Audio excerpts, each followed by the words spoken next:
Bonjour à tous, bonjour à toutes. Je suis Laura Goudet, je serai votre enseignante du séminaire Jeux et Fiction. Et dans cette vidéo, je vais faire une courte présentation du cours, des attentes et puis un peu de ce que je fais et pourquoi je suis quasiment devant vous, enfin au moins en ligne devant vous pour vous parler de ces questions-là. Donc je suis enseignante à l'université de Rouen, ça c'est mon affectation principale. Mais je travaille beaucoup en jeux vidéo. Je suis analyste de discours, c'est-à-dire que je prends des éléments de médias contemporains, hein, ma spécialité c'est Internet et le jeu vidéo en fait, que j'étudie à l'aune de diverses choses, hein, de qu'est-ce que ces médias veulent essayer de nous dire, ou comment est-ce que les créateurs, créatrices, etc.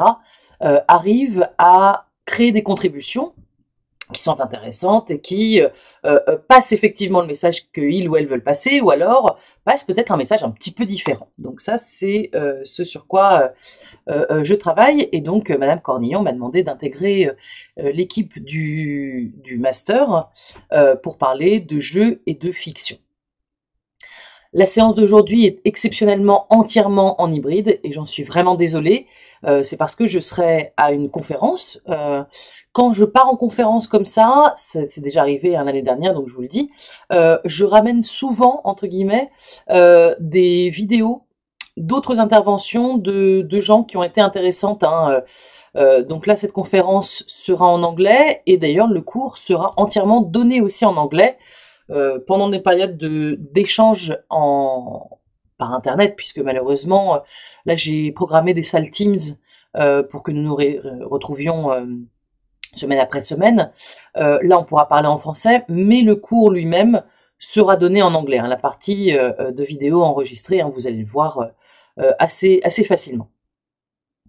Cette première semaine, c'est-à-dire que là, normalement, si j'ai bien fait mon boulot, vous êtes en train de regarder cette vidéo, c'est la première vidéo que vous regardez, et vous avez une liste d'autres vidéos comme ça auxquelles prendre connaissance cette semaine et la semaine suivante, pardon, avant qu'on se rencontre effectivement. Cette semaine, donc normalement c'est le 13 octobre, vous allez regarder donc les présentations de cours, des analyses de rendu. Je vais vous montrer ce qui a déjà été fait et puis ce qui des choses qui m'ont plu. Pourquoi est-ce que certaines choses m'ont plu aussi, parce que je pense que c'est ça qui est intéressant pour vous aussi. Mais on va parler plus tard de l'évaluation, hein, à la fin de la vidéo que je suis en train de faire maintenant, hein. Et puis je vais vous montrer des définitions narratologiques et des outils divers, hein, pour vous servir de Twine et Betsy, qui à mon avis vont être les deux sources principales.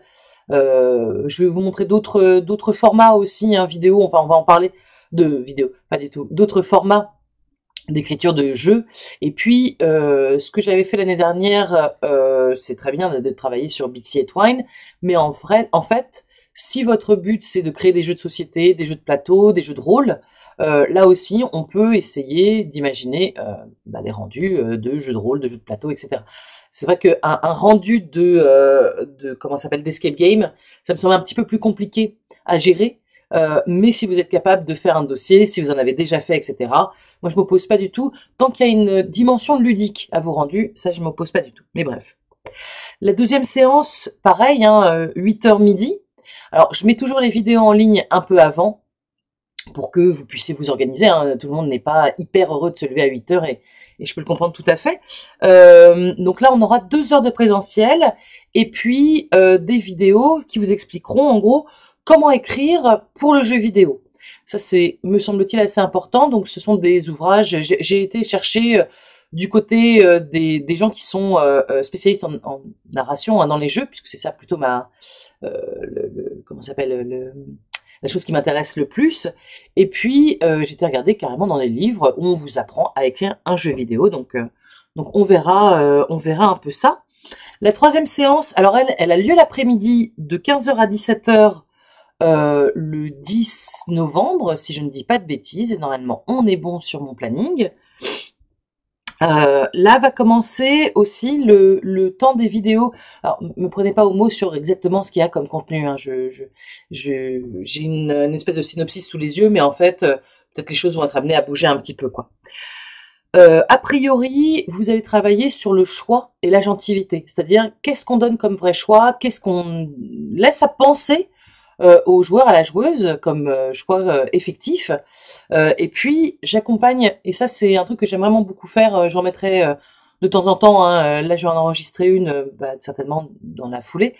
Je fais aussi des vidéos de commentaires de jeux vidéo, c'est-à-dire que je prends des long plays, j'enlève voilà, les introductions, les machins, et puis je prends des passages qui m'intéressent, je mets une pause, et puis là je déroule un peu sur des éléments qui me semblent pertinents vis-à-vis du cours. Je relis ça à des notions que je vois aussi en cours magistral, parce que je pense qu'avoir des vrais exemples, c'est pas mal. Mes exemples sont plutôt, alors je vais pas dire anciens, mais ça peut être 2007, je crois que c'est mon premier, jusqu'à 2022 là pour le moment. Voilà mon échelle de temps, donc voilà, une quinzaine d'années à peu près de jeux vidéo. La séance 4, nous nous retrouverons donc là de 9 heures. Alors, attendez que je dise pas de bêtises. J'ai 17 heures et donc je ne sais pas exactement quelle séance fera quelle durée. Mais si je calcule bien, on fait 12 et enfin, bref, on s'en fiche. On se retrouvera de toute façon nous pour 1 heure de 11 heures à midi le 24 novembre, je pense que c'est plutôt ça qui est important, et on va travailler sur diverses propriétés hein, définies par Janet Murray hein, pour l'histoire du jeu vidéo et pour ce qu'est un jeu vidéo, etc. Enfin bref. Voilà, je vous mettrai des vidéos aussi de genèse, entre guillemets, d'un jeu vidéo. C'est-à-dire, qu'est-ce qu'un créateur indépendant, j'ai pris un jeu en particulier, hein, bien sûr, je ne vous spoile pas pour que vous ayez le petit suspense, mais qu'est-ce qu'un créateur de jeu met dans son jeu pour créer quelque chose d'à la fois contemporain, mais aussi qui fait appel à des vieilles références. Dire un peu les questions d'intertextualité, de la culture commune mise dans le jeu vidéo qui sert la narration, c'est aussi de la culture commune qui est intertextuelle, hein, qui fait partie et qui va chercher dans plein d'autres branches pour créer un jeu intéressant et une expérience pour la joueuse ou le joueur optimale. Bon. La dernière séance aura lieu le 1er décembre, où pareil, nous nous retrouvons, alors là en présentiel, enfin en présentiel égale en hybride, mais en live pendant 2 heures, certainement de 10 heures à midi, je dirais. Et là, on va parler des couleurs, hein, on va parler de choix, en fait, de comment on dit une histoire sans la raconter avec sa voix, mais avec des outils, hein, des outils sémiotiques, puisque c'est ça un peu la grande question du cours. Ce qui m'intéresse, hein, les objectifs du cours, c'est vraiment vous faire comprendre l'étendue très hétérogène des médias que l'on utilise pour écrire des jeux vidéo. C'est-à-dire qu'on peut écrire un jeu vidéo entièrement textuel et faire un chouette jeu entièrement textuel. En changeant 2-3 choses, en faisant, je sais pas, vibrer la police, en choisissant les couleurs de fond, n'importe quoi, hein, des choses qui peuvent vous aider en mettant un délai d'apparition des éléments à l'écran. Pardon, là je vous parle de choses extrêmement faciles à programmer, et j'utilise le terme de programmer, mais j'espère que ça vous fait pas peur, parce que vraiment, c'est un cours qui est censé être très indolore, y compris sur la création, la création du jeu vidéo. C'est aussi un séminaire qui vous apprend à utiliser, ou qui vous montre que l'on peut utiliser des logiciels divers, des logiciels aussi dont on s'est emparé en tant que créateur et créatrice indépendants, hein, notamment dans des milieux militants, pour pouvoir créer des histoires qui nous ressemblent. Et c'est exactement en fait ce que je voudrais faire ici. Je pars principalement du jeu vidéo pour parler de ça, hein, pour parler de ces éléments-là. Il va y avoir également des éléments de cours plus théoriques. Par exemple, le rapport entre fiction et jeu.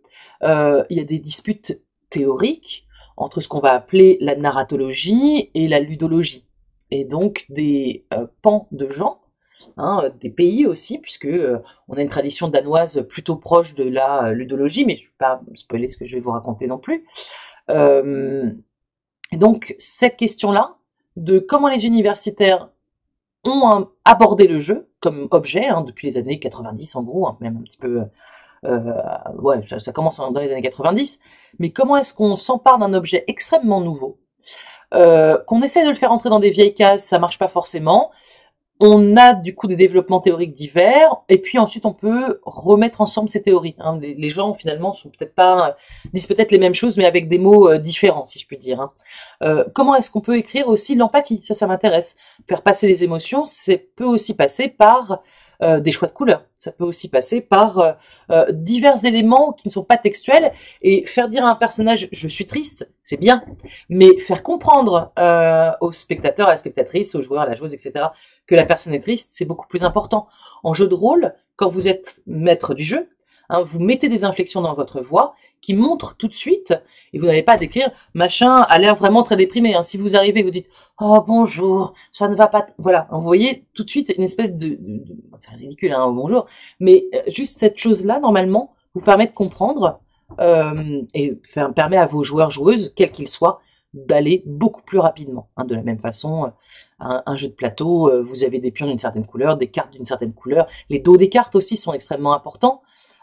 Des cartes positives, il y aura peut-être un soleil dessus, des cartes négatives, il y aura peut-être une petite tête de mort, et ce sont des choses en fait auxquelles il faut penser. Là c'est vraiment un cours qui vous servira aussi de boîte à outils sur des questions de ce genre.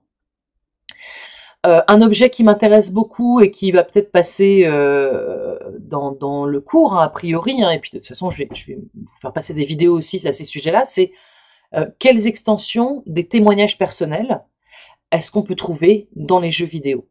Ça c'est un sujet sur lequel j'ai fait de la recherche, donc je vous mettrai... C'est vraiment pas une question d'être comment dire, d'être vaniteuse ou quoi que ce soit, mais je veux aussi que vous voyez de la recherche en cours, et forcément la recherche que je connais le mieux c'est la mienne, donc je vous montrerai d'autres éléments de jeux qui ressembleront à ça, mais il y a par exemple une conférence qui a eu lieu sur, il y a beaucoup de conférences en ce moment en fait sur les réalités vidéoludiques, hein, la réalité dans le jeu vidéo, et ça aussi je pense que c'est un bon objectif pour cette année 2022-2023. Je pense que maintenant va arriver la question qui vous intéresse le plus, c'est-à-dire la vraie question de l'évaluation. J'en parle un tout petit peu ici, je vais vous donner exactement mes attentes, les temporalités, parce que ça aussi c'est une question qui est importante, et aussi dans une autre vidéo, comme je vous ai dit, je vous montre la façon dont enfin, les choses qui m'ont plu, les choses qui sont perfectibles. Les trucs qui sont perfectibles, je vais les écrire moi-même, hein. Je vais pas vous montrer des vraies choses, mais bref, passons. L'évaluation, c'est un jeu court, hein, c'est-à-dire, alors là je mets 10 000 à 50 000 caractères si fini, c'est vraiment très court. En fait, on s'en est rendu compte avec les étudiants de l'année dernière, 10 000 caractères, on y arrive comme ça. Hein. Donc, pardon pour le clac que j'ai vu, j'espère que ça n'a pas été trop désagréable. Si c'est une limite qui ne vous va pas, si elle est trop basse, vous la revoyez à la hausse. Mais je ne veux pas vous surcharger de travail. Je ne veux pas que vous vous retrouviez à la fin de l'année complètement sous l'eau avec les autres dossiers à rendre, etc. Et mon truc qui serait une espèce sur le back burner, hein, comme on va dire. Non, je suis désolée. Alors, enfin, je suis pas désolée en fait. J'ai oublié de vous le dire. Je le fais maintenant. En fait, je suis une linguiste. Hein, je suis analyste de discours, c'est une spécialité de la linguistique. Mais je suis angliciste. Donc, et ça veut pas dire donc, mais j'ai vécu dans des pays anglo-saxons. Et j'ai un accent qui fait que quand je vais vous parler en anglais et que je vais passer en anglais, même sur un mot ponctuel, il m'arrive de me remettre l'accent, si vous voulez, parce que j'ai du mal à séparer les deux trucs. C'est un peu ridicule, je sais. Ne m'en voulez pas. Voilà, vous le savez. Voilà, c'est Madame Goudet, c'est comme ça. Donc ouais, je voudrais que ce jeu que vous développiez, quelle que soit cette forme de jeu que vous allez développer, ce soit un jeu relativement court sur lequel vous travaillez sur du temps relativement long. Hein, c'est-à-dire vraiment, vous vous dites toutes les semaines, en gros, hein, je regarde les vidéos, je sais pas, je dis n'importe quoi. Hein. Le mardi soir, je me colle une demi-heure de vidéo, je la finis le mercredi ou un truc de ce genre-là, ou je regarde les vidéos de Madame Goudet, mais en même temps, je note des idées qui pourraient m'inspirer pour mon rendu. Et comme ça sera beaucoup plus facile. En fait, la grande idée, c'est que ce jeu court, il s'accompagne forcément d'un mini-dossier. Mini-dossier égale moins de 10 pages. mais en gros un dossier de 5 à 10 pages, hein, pas 2 pages et demie, parce que ça j'en ai vu, et ça malheureusement, hein, la note dépend aussi de ce dossier.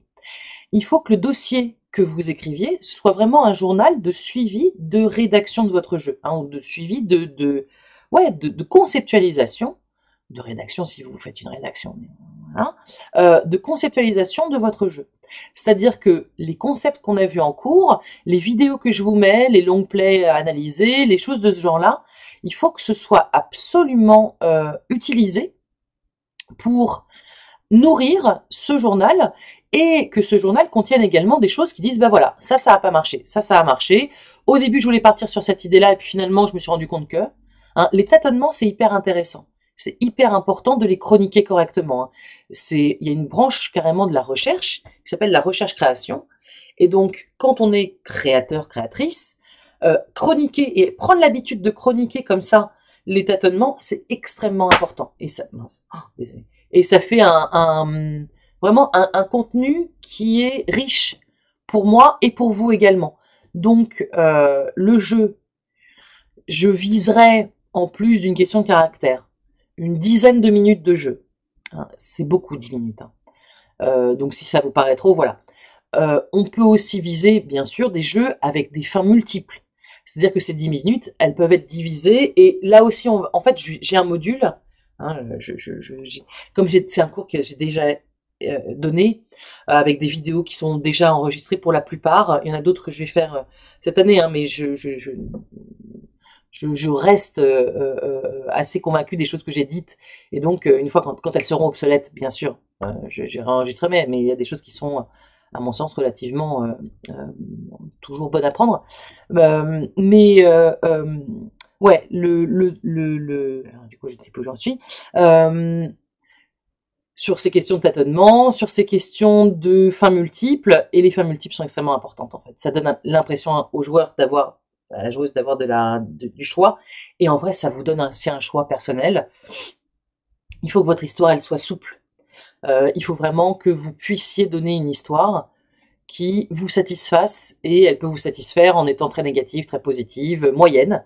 Elle peut vous satisfaire en ayant une espèce d'idée qui a un compteur de quelque chose, hein, c'est-à-dire, je sais pas, si vous faites un truc en Bitsy et que vous comptez le nombre de petits objets que vous ramassez sur la route, ben, ça peut être important.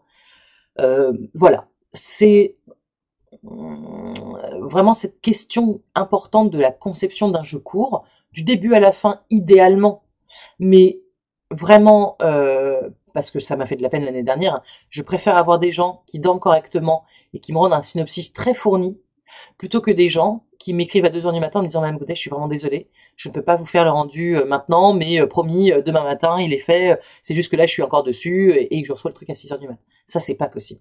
Donc vraiment, prenez soin de vous, écrivez quelque chose qui vous semble correct, entre guillemets, hein, c'est-à-dire vraiment digne d'intérêt, un jeu un peu chouette. Vous pouvez aussi, c'est déjà une question qui est tombée, prendre des jeux, prendre des fictions que vous avez déjà écrites. Hein, c'est plus facile pour vous d'imaginer que vous transformiez une histoire déjà créée en jeu, faites-le. D'expérience, c'est pas forcément les jeux les plus créatifs. Bon, on verra ça aussi dans l'autre vidéo. Détail qui n'en est pas un, mais qui est très important, le cours finit tôt. C'est-à-dire que le 1er décembre, hein, c'est un truc un peu ramassé, on fait des séances de 4 heures, machin, enfin c'est quand même un peu intense. Le cours finit tôt, finit le 1er décembre. Idéalement, j'aimerais que vos contenus soient faits pour le... et là, c'est un truc fatidique de regarder la montre.